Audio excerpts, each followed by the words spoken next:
नमस्कार दोस्तों, welcome back to my channel.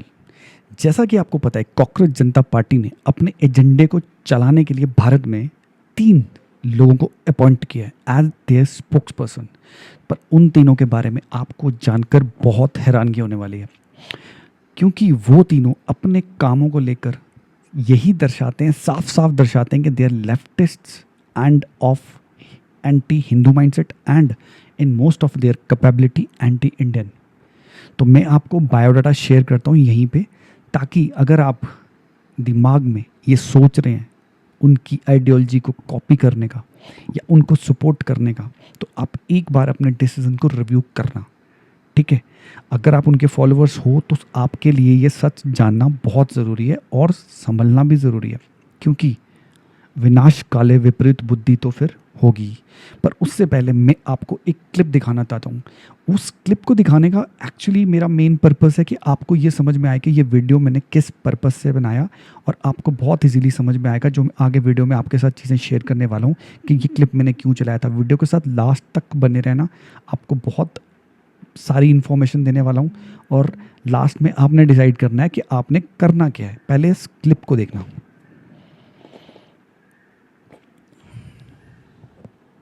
देखो, इतिहास में सबसे बड़े दानवीरों में कर्ण का नाम आता है, फिर भी उसे दर्दनाक मौत मिली। जानते हो क्यों? उसकी वजह थी उसकी दोस्ती। तुम कितने भी अच्छे इंसान हो, यह मायने नहीं रखता। मायने यह रखता है कि तुम किसके साथ खड़े हो। कर्ण को धर्म का पता था, फिर भी वो अधर्म करने वाले दुर्योधन के साथ खड़ा था। अगर दूध को जहर के साथ मिलाकर दोगे तो वो दूध नहीं रहेगा, वो जहर बन जाएगा। तो भले ही कोई इंसान कितना भी सच्चा क्यों ना हो, अगर वो गलत इंसान के साथ खड़ा है तो गलत ही कहलाएगा। तो अब मैं आपको इनका तीनों का बायोडाटा शेयर करता हूँ। सबसे पहले इनसे मिलिए। ये है सौरभ दास। ये कश्मीर को भारत से अलग करने वाले उमर खालिद, जो जेल में 5 साल से हैं, उनका और उनकी आइडियोलॉजी का बहुत बड़ा भक्त है भाई। आम आदमी पार्टी को सपोर्ट करता है, और जैसे कि इनके पापा अभिजीत दिपके आम आदमी पार्टी की आईटी सेल लीड करते थे, इनकी पोस्ट अगर आप देखो तो ये कहते हैं, समझना इनकी पोस्टों से कि ये कहते क्या हैं। अभिजीत दिपके आम आदमी पार्टी को फॉलो करते थे, उन्हीं की आइडियोलॉजी के साथ चलना शुरू कर दिया इन्होंने। तो सबसे पहले ये बोलते हैं कि राम मंदिर बनाया गया बाबरी मस्जिद को तोड़ के बाय राइट विंग गुंडाज गूंस। मतलब कहने का इसके है कि हिंदू जो सपोर्ट करते हैं बीजेपी को, उन्होंने तोड़ा बाबरी मस्जिद को और राम मंदिर बनवाया। फर्दर ये कहते हैं कि the move by incited by prominent leaders from BJP, it is a criminal act and illegal also, and it's done by supreme court verdict which is still a blot to judiciary. ठीक है, ये हैं इनके पहले spokes person. आगे सुनिए, इनका नाम था सौरभ दास। आगे हैं, आप इनसे मिलिए। ये हैं आशुतोष रंका। ये आम आदमी पार्टी के राजस्थान स्पोक्स पर्सन। कनेक्शन समझना सबका, जो चीज़ मैं समझाना चाह रहा हूँ वो है कनेक्शन इन तीनों का, अभिजीत दिपके के साथ, एंड देन लास्ट में मैं बताऊंगा किसके साथ। ठीक है, ये अपना कहते हैं I entered politics due to Arvind Kejriwal and जो उनके साथ हुआ, मैं बहुत दुखी हूँ। और राघव चड्ढा, संदीप पाठक और स्वाति मालीवाल को ये गद्दार कहते हैं। क्यों?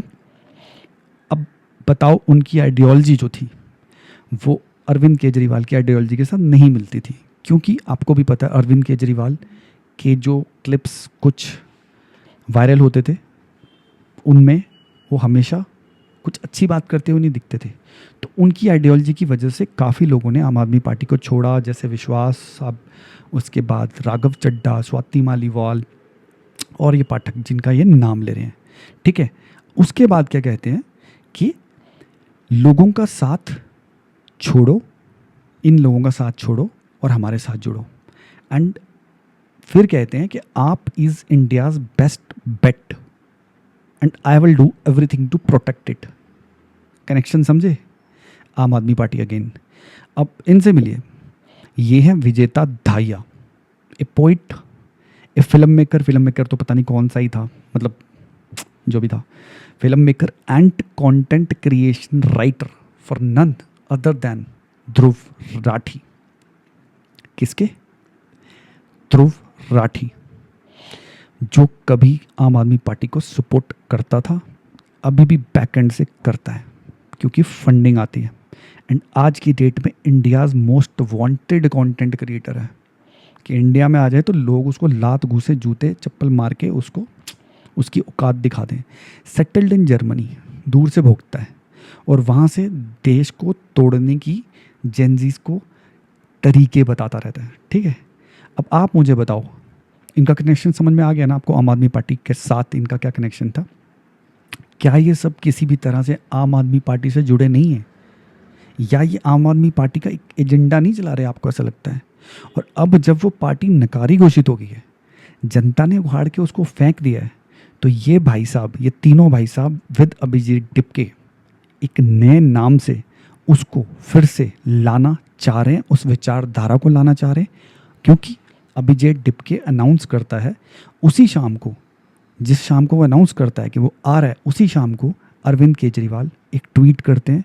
और आपने वो ट्वीट जानते हो कितना कंट्रोवर्शियल ट्वीट था एंड उन्होंने जेनजी को क्या अपील किया था। ठीक है, और सपोर्ट करते हैं कॉकरोच जनता पार्टी को और भड़का रहे थे जेनजीज को थ्रू कॉकरोच जनता पार्टी। अब कुछ सवाल हैं जो मैं आपसे पूछना चाहता हूँ, आप लोगों से जो ये मेरा वीडियो देख रहे हैं। 3 जून को कॉन्स्टिट्यूशन क्लब ऑफ इंडिया में इनकी जो प्रेस कॉन्फ्रेंस हुई, जो ये 3 स्पोक्स पर्सन जिनको फाइनली अपॉइंट किया गया कॉकरोच जनता पार्टी के, उसकी परमिशन क्यों दी गई? जानते हुए भी कि ये पार्टी एजेंडा चला रही है, जेनजी को भड़काने का काम कर रही है और आगे इसको जेनजी को भड़काने के बहुत सारे प्लान्स लेके ये 6 तारीख को बहुत बड़ा एक एजिटेशन करने का भी प्लान कर रहे हैं। क्या वो भी इस पार्टी को सपोर्ट करते हैं, कॉन्स्टिट्यूशन क्लब ऑफ इंडिया वाले? तो भारत सरकार को उनसे ये जवाबदेही लेनी पड़ेगी, ये पूछना पड़ेगा, रिपोर्ट मांगनी पड़ेगी कि who permit them to do an press conference and ये सब बकवास करने की और खुद को स्पोक्स पर्सन बताने की। ये इतना बड़ा कांड हुआ कैसे? ठीक है, अगर ऐसा कोई भी प्लान है इनका 6 तारीख का, why Delhi police is still silent on permission to gather and agitate? उनका भी कोई बयान नहीं आ रहा। Why they are silent? This is a very खतरनाक क्वेश्चन है ये बहुत, क्योंकि एनआईए को जांच सौंपी हुई है, फिर भी दिल्ली पुलिस चुप है, एनआईए भी कुछ नहीं कह रहे। तो वो कौन लोग हैं जो इनका एंड इनके एजेंडे को सपोर्ट कर रहे हैं? ये भी एक सवाल है।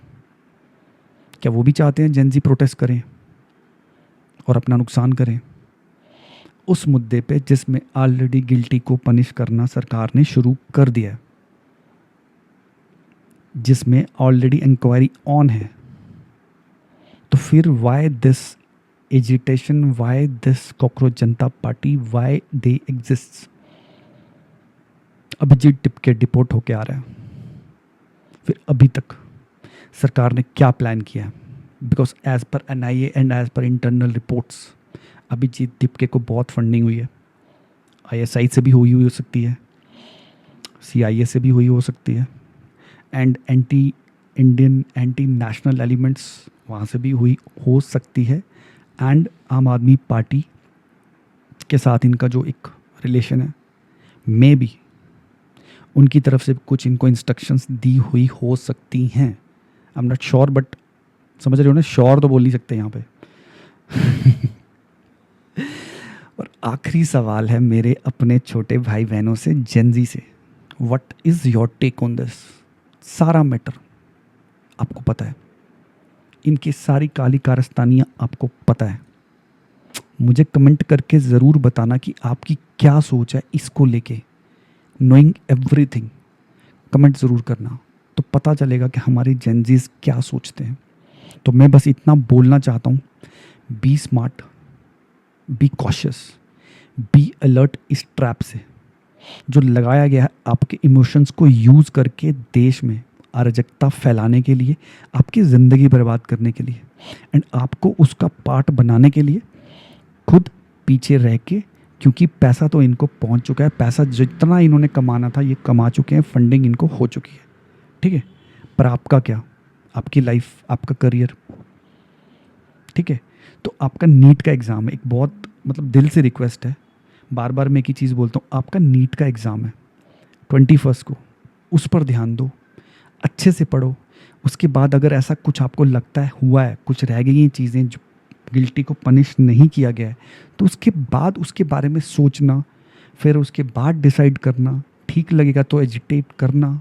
बट उसके बाद अगर आपको लगेगा कि सरकार से जवाबदेही बनती है, तो इकट्ठे होकर आप सरकार से परमिशन लेके बाकायदा आप पूछना सरकार से सवाल। But don't spoil your career and ये वाला 21 का नीट का चांस इन लोगों के लिए, बिकॉज वो आपके कभी भी सगे नहीं हो सकते, क्योंकि उन तीनों का इंट्रोडक्शन मैंने आपको बता दिया है। एक उमर खालिद को सपोर्ट करता है, एक ध्रुव राठी को सपोर्ट करता है, और एक आम आदमी पार्टी का राजस्थान स्पोक्स पर्सन है। अगर भाई की बात अच्छी लगी हो तो वीडियो को लाइक करना, सब्सक्राइब करना। जय हिंद, जय भारत, वंदे मातरम, जय Shri Ram, and all the best to all the NEET aspirants 21 को जो अपना एग्ज़ाम एंटर करने जा रहे हैं, देने जा रहे हैं। All the best. पढ़ाई करो, पढ़ाई करो, सिर्फ पढ़ाई करो। ये चीज़ें छोड़ दो, ये मीडिया वीडिया अभी छोड़ दो, ये बहुत भसड़ चलता रहेगा 21 तक। और 6 को बहुत लठ बजने वाले हैं, मैं आपको बता रहा हूँ, CJP वालों के। जय हिंद।